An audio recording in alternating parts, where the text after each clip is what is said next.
Oi, gente! Eu tô aqui mais uma vez com a Bianca, que é minha nutricionista e que teve aqui no canal faz pouquinho de tempo, né, Bianca? E teve uns comentários bem legais, o pessoal gostou bastante do vídeo dela. Inclusive apareceram algumas dúvidas sobre alimentação infantil, que além de alimentação de grávidas, a Bianca tem essa especialização. Então ela voltou aqui de novo para falar mais um pouquinho sobre isso, responder essas perguntas. Olá, pessoal! A gente queria agradecer a todos os leitores que se inscreveram pra gente, as pessoas que me procuraram, e espero nesse vídeo poder colaborar um pouquinho mais com vocês sobre alimentação de bebê e crianças vegetarianas e veganas. Para começar, Bianca, dá para alimentar o filho só com alimentação vegetariana ou vegana? Sim, é possível, é uma coisa real, né? Eu tenho essa experiência, desde que seja uma alimentação equilibrada e balanceada, tem que ter alguns cuidados. E pode ser desde o nascimento. Uma criança ela pode ser desde quando nasce até a vida adulta. Entendi. E no caso, tem algum alimento que os adultos geralmente podem usar, que as crianças não podem comer? É bem importante essa pergunta. Temos vários, né? É um grupo bem grande.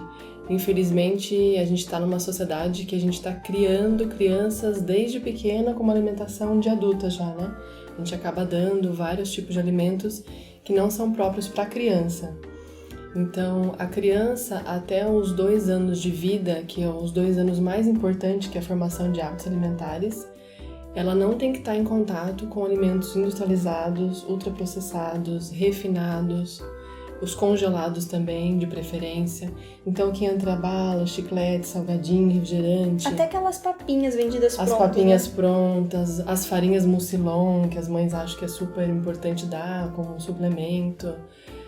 Gelatina, bolachas recheadas, salgadinhos, suquinho de caixinha. Então, tudo que é passado através da indústria, né, esse processo, deve estar o máximo possível não tendo contato a criança. Por quê? Se ela entra em contato com esses alimentos que é ricos em gorduras, excesso de sal, excesso de açúcar, também, né? A maioria deles também causa várias alergias que a mãe acaba não diagnosticando na hora, no momento, mas são alergias que vão aparecendo depois.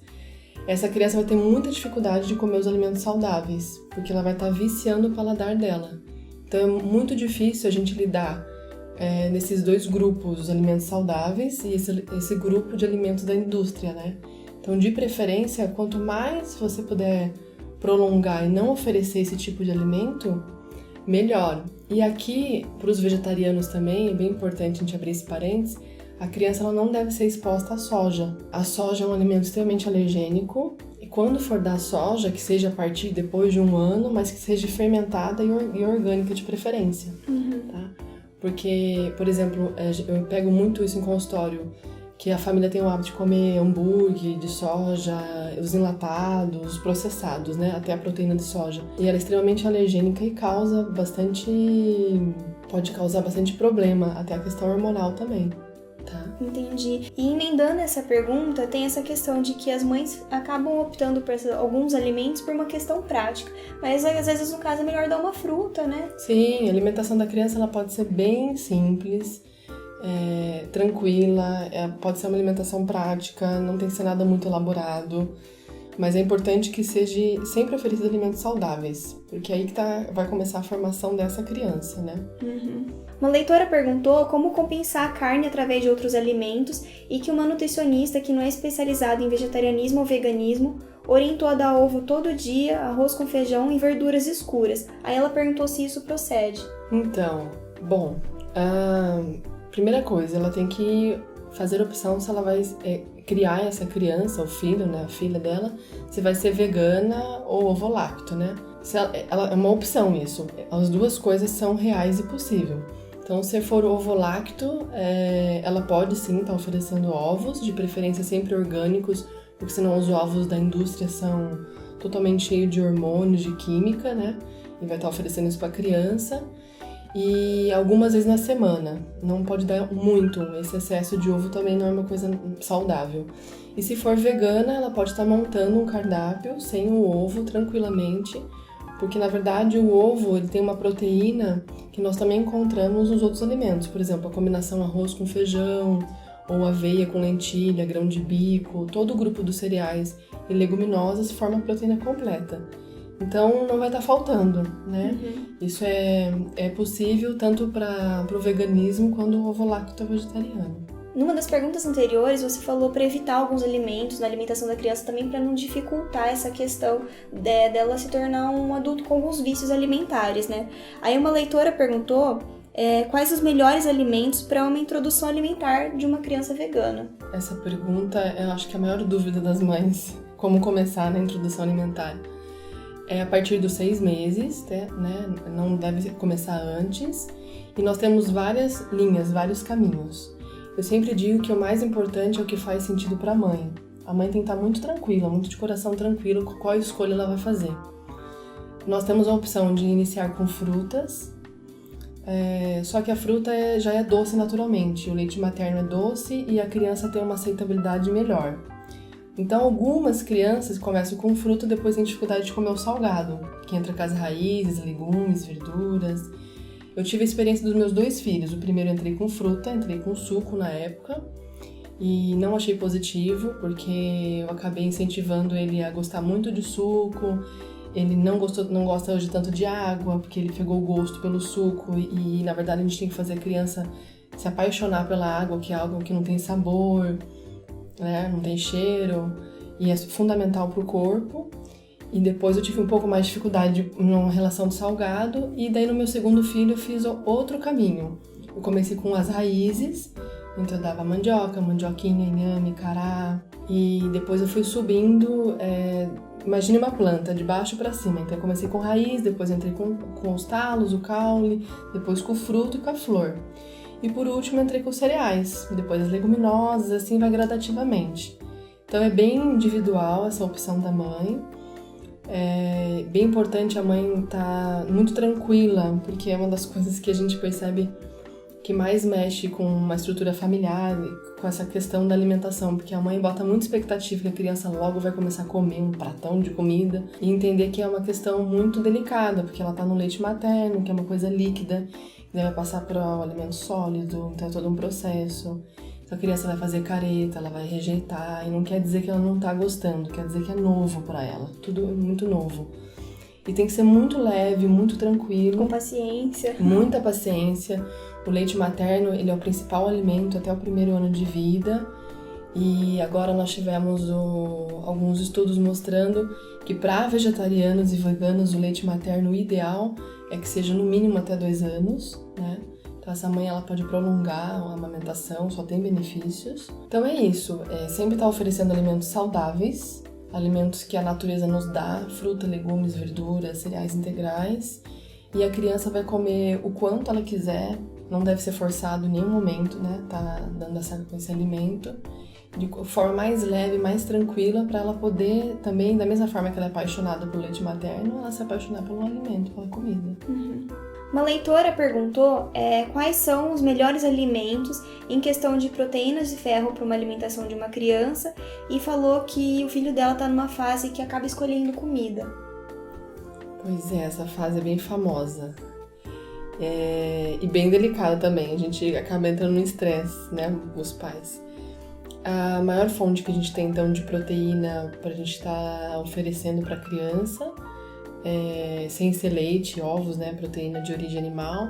A gente tem o grupo das leguminosas, então todos os feijões, grão de bico, lentilha, ervilha e soja da forma fermentada e orgânica. Temos o tahine, as oleaginosas, castanhas, temos também as folhas verdes escuras, que entram na fonte de ferro, o melado, a quinoa, o amaranto, todas as sementes, então chia, linhaça, que também são fontes de ômega 3, bem importante. Então essas são fontes maiores de proteína e de ferro. Agora, em relação à criança que fica na parte de seleção, né, não quer comer isso... não são alimentos assim, nossa, que apetece. Que apetece. Então, eu acho que tem que criar algumas estratégias para a criança estar comendo de uma forma que ela vai estar nutrindo e ao mesmo tempo não bater de frente. Então, por exemplo, não tá comendo beterraba, então você pode cozinhar no feijão essa beterraba, pode fazer uma farofa bem elaborada para criança. As folhas verdes mesmo escuras, você pode estar fazendo uma sopa, num caldo, o próprio suco verde, que já é o ideal para estar acostumando essa criança desde pequenininho desde a introdução alimentar com o suco verde, que eu sempre oriento muito, porque é uma das fontes de ferro muito grande, então usar couve, salsinha, junto com a vitamina C, porque a criança até uns 3 anos, ela não come salada crua, então não vai ter essa fonte, né, de ferro bem disponível. É diferente de comer uma salada cozida. Então o suco verde é uma das fontes grandes que a gente pode estar introduzindo, e se você começa desde o comecinho, essa criança ela vai ter esse hábito e ela vai estar tomando já assim sempre. Em relação, voltando, né, em relação a isso, a criança que não come, eu acho importante não estar forçando. Tem alguns fatores que a criança não come, que eu trabalho, assim. Pode ser uma questão de doença, então se a criança está doente, não pode forçá-la a comer, porque o corpo dela está precisando desse tempo para recuperar da doença. Ou dentição também, está nascendo os dentes, é muito comum a criança não comer. Ou algum problema familiar, que na verdade ela se manifesta através da comida. Então, se a mãe está muito estressada, está com problemas familiares com os pais, normalmente a criança se manifesta assim. Se não tiver nenhum desses 3 e for nessa fase mesmo de inapetência, não quero o verdinho do prato, o melhor a fazer é não dar muita importância para a criança e tá orientando o quanto é saudável, e ela vê o teu exemplo, ela vê você comendo, e você pode estar mascarando nisso que eu estava falando, né? No feijão, numa torta, num soufflé, num bolinho. Porque às vezes, o que acontece? A criança não é que ela não gosta daquele alimento, ela cansa com a mesma textura. Então, por exemplo, se você faz sempre beterraba cozida em cubinhos, ela pode cansar daquela textura, mas se você faz ralada, ou se você pega a cenoura, coloca palitinhos de cenoura, palitinhos de pepino, você traz uma outra forma, uma outra textura, ela normalmente tem uma aceitabilidade melhor. Surgiram diversas perguntas sobre a vitamina B12, que nem no vídeo anterior, e é uma dúvida meio comum, né, Bianca? Sim. Uma mãe falou que ela perguntou sobre a criança dela, que ela tá na fase que vai desmamar, e a mãe toma suplementação de B12 e D. Como que ela vai fazer para suplementar essas 2 vitaminas, no caso, né? Depois que essa criança parar de desmamar? A B12 a gente é eterna, né, com a B12. A gente sempre carrega, desde a infância até a vida adulta, essas dúvidas. Então, a mãe que amamenta, se ela amamenta até 4 vezes por dia ou mais, ela tomando o suplemento de B12 e outros suplementos, o bebê não precisa, né? Independente da idade. Então, se, por exemplo, tem um bebê de 1 ano e meio, 2 anos, mas mama mais de 4 vezes por dia, não precisa, ele vai conseguir, né, absorver tudo que tem no leite materno, inclusive os suplementos. A partir do momento que ela desmama, a B12 é importante sim, tá cuidando com ela, só que daí tem que ver qual é o tipo de alimentação que essa mãe vai fazer a opção para a criança, se é ovo-lacto. Se for ovo-lacto, a gente pode acompanhar e ver o desenvolvimento. Se for vegana, tem que suplementar sempre B12, muito importante, que a B12 tem uma função muito essencial no organismo, né, na formação da parte cerebral, de tudo, no desenvolvimento da criança. Agora, em relação à vitamina D, eu sei que a pediatria recomenda desde o início, tá dando vitamina D desde a criança nasce, mas eu particularmente fiz isso com os meus filhos e vejo várias mães que fazem. O mais importante de suplementar a vitamina D, a gente está colocando essa criança exposta ao sol. Não tem como a gente comparar o sol, que é pura vitalidade, tem essa energia, é como se fosse uma bateria que a gente recarrega todo dia no nosso corpo, com uma cápsula, né, com um suplemento. Sempre digo que suplemento é pra gente sair da deficiência e entrar no estado normal. Que nem aquele exemplo que você falou da vez passada da conta bancária, né? Da conta bancária. Se tá negativa, você tem que tornar ela positiva e depois você vai atrás dos alimentos da fonte, né? O nosso corpo não faz a mesma leitura de um suplemento que nem de um alimento. Então a criança, desde o momento que ela nasce, desde pequenininha, ela sempre tem que estar tomando banho de sol, assim como nós adultos.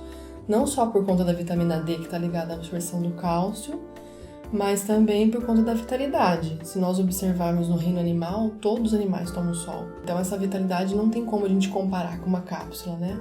A vitalidade a gente consegue através do sol, do ar, da água e dos alimentos. Então é importantíssimo estar tomando sol. Então pegando um sol não tão forte para essa criança e tendo uma frequência no mínimo 3 vezes na semana, de meia hora a 1 hora, já é suficiente. Se ela estiver exposta todos os dias, melhor ainda. Tem muitas mães que chegam no consultório e falam, mas a criança passa o dia inteiro na escola ou na creche, porque eu trabalho.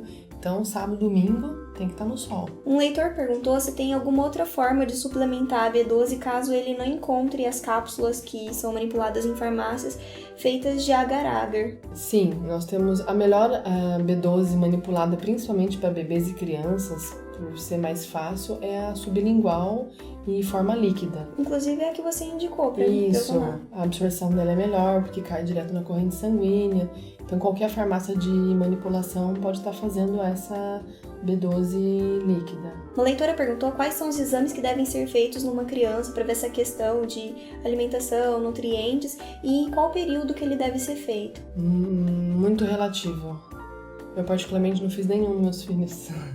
Mas eu sigo muito os sintomas deles e observo muito e suplemento, né? De acordo com os sintomas e a minha experiência. Eu não gosto de estar furando a cada passo bebê e criança, eu acho que é muito invasivo. Se a mãe tiver uma alimentação saudável para essa criança, ela estiver bem equilibrada, ela não for exposta àqueles alimentos que nós falamos, né? Que são todos alimentos que acabam acidificando o corpo.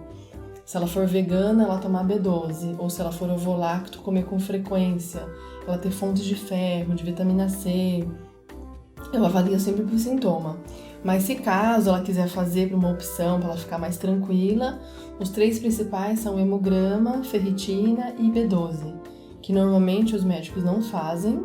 Eu tenho que fazer um pedido para esse pediatra ou para o médico, e daí tá avaliando os níveis, né?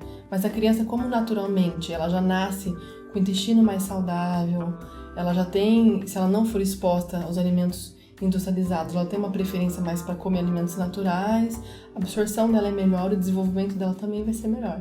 Uma leitora perguntou que ouviu que para um bebê que não é amamentado no peito é preciso dar leite de origem animal, e no caso mais indicado é o de cabra. Aí ela perguntou se essa informação é verdadeira. Não, cada mãe produz o leite para cada cria, né? Não tem necessidade nenhuma de dar leite animal, é uma opção. Então, assim, se a mãe, o ideal é que a mãe amamente, né? Oferece o leite dela, no mínimo 6 meses, o ideal até 2 anos. Se caso ela quiser desmamar antes, por motivo de trabalho, qualquer outro motivo, pode estar iniciando com leites vegetais. Eu tive essa experiência com os meus 2 filhos. O primeiro desmamou com 10 meses porque eu engravidei do segundo, então naturalmente ele não quis mamar. E eu entrei com os leites vegetais, e deu super certo, desenvolveram do mesmo jeito. E o segundo mamou até 1 ano e 9, depois entrei com leites vegetais no copo. Os leites vegetais nós podemos estar misturando. Então o ideal seria dar um tipo de cereal, pode ser de arroz integral, de aveia ou de quinoa, e misturar com um tipo de gordura boa, de coco, alguma castanha, qualquer oleaginosa. Você faz meia-meia e oferece para a criança. E ela vai desenvolver do mesmo jeito. E no caso é um leite mais completo, né? Tanto para criança até mesmo para gente. Sim, é um leite mais completo. Até porque o leite animal, aquilo que a gente estava falando, ele é próprio para aquele animal, né? Próprio para aquele bebê, o bebê bezerro, o bebê da cabra. Então tem todo o nutriente para esse filhote. E não é a mesma coisa para nós, não é a mesma absorção. Tem várias coisas que acabam prejudicando. Uhum. Aqui no canal a gente tem aquela playlist com leites vegetais que eu já ensinei diversas receitas e como a Bianca disse, dá pra misturar pra deixar esse leite mais completo. E como eu ensinei, geralmente eu coo na peneira mesmo, mas a Bianca, ela fornece, vende voal pra poder fazer o leite, né? Acabei fazendo porque desde que eu trabalho com isso, já fazem anos. Então, vários pacientes falavam, mas onde que eu compro o coador? Onde que eu consigo? E há poucos lugares que vende. Então, eu acabei produzindo isso até para facilitar para as mães, para elas poderem fazer. Não desistirem de estar fazendo por conta do coador, né? Uhum. E dá para coar suco verde também, né? Sim, dá para coar com suco verde e os leites vegetais. Uhum. Uma leitora perguntou se o leite de vaca é fonte de cálcio e, no caso, para uma criança vegana, quais os alimentos com maior absorção de cálcio? O leite de vaca, realmente, ele é uma fonte de cálcio, só que ele tem um excesso de cálcio e não tem magnésio. Então, quando a gente ingere o leite de vaca, o nosso corpo fica em desequilíbrio com esse cálcio. e de vez absorver o cálcio do leite, ele acaba eliminando o próprio cálcio dos ossos dos dentes. Então ele faz o efeito ao contrário, ele vai descalcificando. Fora que o leite de vaca, ele já é comprovado cientificamente que ele vai gerando várias inflamações. Ele gera muito muco, então em crianças que a gente observa, crianças que tomam leite e não tomam. As crianças que tomam leite, elas geram mais rinite, sinusite, otite, problema de garganta, elas ficam mais doentes. Não é um alimento considerado um alimento da criança, um alimento saudável. É aquilo que a gente já falou. Ele é o próprio para bezerro. É opção se a mãe quer dar ou não. Eu tive a experiência com meu primeiro filho, que desmamou com 10 meses. Antes de entrar com leite vegetal, eu acabei dando por 1 mês de leite orgânico e vi que ele engordou muito em pouco tempo. Eu acabei mergulhando, estudando sobre leite de vaca, vi todos os malefícios. Inclusive, ele tem hormônios para esse bezerro desenvolver muito mais rápido e crescer. Então, não tem necessidade de dar leite, tá? Se a mãe quiser optar por dar o iogurte mais tarde, o queijo, manteiga, é opcional. Não tem necessidade nenhuma. É extremamente possível a gente ter uma criança vegana que não está oferecendo, ou está oferecendo esse tipo de alimento social, não no dia a dia, né? A relação às fontes de cálcio vegetal, nós temos bastante fontes, que pode ser introduzida a partir de 6 meses, algumas, que são o grupo das brássicas, que a gente chama. Então tem que fazer parte do cardápio dia a dia da criança e do bebê. Então são couve de bruxelas, couve-flor, brócolis e repolho. Daí nós temos o tahine, que é a pasta de gergelim moída ou o próprio gergelim. O tofu, de preferência orgânico, que é o queijo de soja, grão de bico e as outras leguminosas. Então nós temos bastante fonte de cálcio. Voltando a essa questão de leites vegetais, complementos, suplementação, algumas mães dão para os filhos algumas fórmulas que são vendidas já prontas, indicadas por médicos. No caso, como que elas fariam para dar uma versão mais saudável, mais natural disso? Nós não temos necessidade nenhuma de dar nenhum complemento, nenhum suplemento nesse quesito, né, em relação ao leite. A partir do momento que desmama, que a criança começa a comer a comida, ela não precisa de mais nada. Até porque, o que acontece? Muitas crianças ficam viciadas nessas fórmulas, tomam várias mamadeiras por dia e não comem comida. Por quê? Porque sustenta tanto, acaba tendo um excesso de nutrientes ali que desequilibra o organismo e a criança não come. Então, o que pode estar usando são os leites vegetais, se a mãe tiver essa necessidade emocional de preparar algo, porque tem muita uma questão emocional, ela pode preparar uma vitamina com leite vegetal, colocar frutas no copinho ou na mamadeira e tá oferecendo para essa criança, para esse bebê. Mas ela não tem necessidade nenhuma. A partir do momento que a criança come, ela pode comer desde da castanha, da oleaginosa, até o leite vegetal ou cereais. É uma opção mesmo, bem individual. A alimentação mesmo já consegue suprir essa demanda da criança. Já consegue suprir. Oferecendo os alimentos saudáveis, naturais, de preferência orgânicos, tendo à disposição da criança, consegue suprir sim. A última pergunta, ela não é mais nessa questão nutricional, ela entra mais nessa sua experiência, no que você viveu, que uma leitora perguntou qual o argumento para usar para familiares e amigos que vão questionar a sua escolha de dar uma alimentação vegana para o seu filho. Então, acho que a primeira coisa é os pais estarem seguros da escolha deles, dessa mãe, o pai, familiares ali, né, cuidando desse bebê, dessa criança, no sentido de saber as escolhas que estão fazendo, que estão no caminho certo, que estão cuidando, porque a gente sabe que cai muito a responsabilidade, né? Se acontecer alguma coisa com essa criança, a culpa é sua. Eu já ouvi várias vezes isso também. Então, o primeiro passo é esse. A partir do momento que esses pais estão seguros e no caminho certo, acho que é deixar bem claro para familiares e amigos que é a opção da família, a opção de vocês. Assim como a gente não vai discutir religião, política e outros assuntos, né? A gente vive na sociedade que é do mundo da Coca-Cola, da bala, do industrializado, da praticidade, do fast food. Então, quando a gente faz uma opção de não vivenciar nesse universo, sair da caixinha, né, que a gente fala, a gente observa muito a reação. Então, se você faz uma opção de ser ovo-lacto, já fica mais assim, né? Mais ou menos. Se é vegano, então, você come o quê? Só verde, só mato? E, pela minha experiência, eles começam a perceber, os familiares, amigos, que essa criança não vai ficando tão doente, que ela desenvolve normal, que ela tá super bem, e acaba sendo até um exemplo e um orgulho mais pra frente. Mas até isso é um caminho, é um caminhar. Processo, né? É um processo. Você tem que estar bem segura desse processo, bem tranquila. E claro, se você faz a opção, por exemplo, de deixar o seu filho com a sogra, com a mãe, com alguém, você tem que estar ciente que se essa pessoa consome determinados alimentos que não faz parte da sua alimentação, ou ela pode respeitar, ou ela pode não respeitar.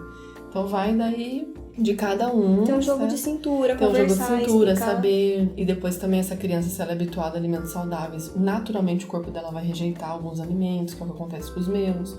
Então dependendo de se a gente vai numa festa de aniversário, dependendo da quantidade que eles comem de açúcar, determinados alimentos eles passam mal. Então acaba que o corpo mesmo vai dando esse aviso. Mas eu acredito que o caminho é esse autoconhecimento, a confiança e saber que também o seu bebê ou sua criança, tendo acesso a um alimento saudável, uma vida saudável, ele vai estar desenvolvendo e ele mesmo vai estar fazendo as escolhas certas, as escolhas boas como um adulto, né? Uhum. Obrigada, Bianca, foi muito útil, eu aprendi muita coisa, que nem no outro vídeo. Espero que vocês tenham gostado desse vídeo. A Bianca tentou responder a maioria das perguntas que a gente recebeu, né? A gente fez um compilado aqui e até saiu um pouquinho a mais. Obrigada de novo, Bianca. Obrigada a vocês. E quem tiver alguma dúvida, pode entrar em contato diretamente, né? Que a gente pode estar conversando e esclarecendo. Eu vou deixar também as redes sociais dela aqui na descrição, que nem eu fiz no outro vídeo, e é só mandar pra ela. Tchau! Tchau, pessoal!